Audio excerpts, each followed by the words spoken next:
একদা একটি নেংটি ইঁদুর তাড়াহুড়ো করে ছুটতে গিয়ে এক ঘুমন্ত সিংহের গায়ের উপরে গিয়ে পড়ল। ব্যাস, সিংহের কাঁচা ঘুম ভেঙে গেল। জেগে উঠে সিংহ নেংটিটাকে এক থাবায় শেষ করতে যাচ্ছিল আর কি। নেংটি তখন অনেক কাকুতি মিনতি করে বলল, প্রভু, আমার ভুল হয়ে গেছে, আমি মাপ চাইছি, আমায় এবারের মতো ক্ষমা করে ছেড়ে দিন হুজুর। একদিন আমিও আপনার জন্য প্রতিদানে কিছু করার চেষ্টা করব।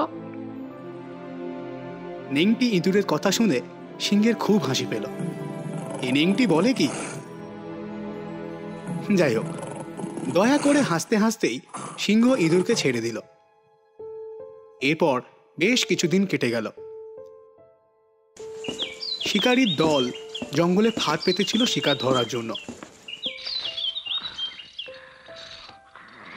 সিংহ শিকারে বেরিয়ে কি করে যেন সেই ফাঁদে ধরা পড়ল।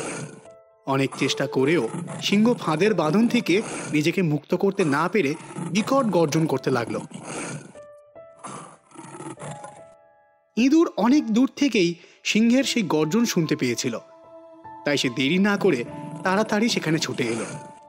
এসে সে সিংহকে বলল, প্রভু, একটু চিন্তা করবেন না, আমি এক্ষুনি আপনাকে মুক্ত করে দিচ্ছি। সিংহ বলল, পারবে। ইঁদুর মুখে কিছু না বলে তাড়াতাড়ি কুটুস কুটুস করে ফাঁদের বাঁধনগুলি কাটতে শুরু করে দিল। সিংহকে ফাঁদ থেকে মুক্ত করবার পর নেংটি ইঁদুর সবিনয়ে বলল, প্রভু, সেদিন আপনি আমার কথা শুনে হেসেছিলেন। ক্ষুদ্র দুর্বল হলেও আমি আপনার জন্য আজ কিছু করতে তো পারলাম।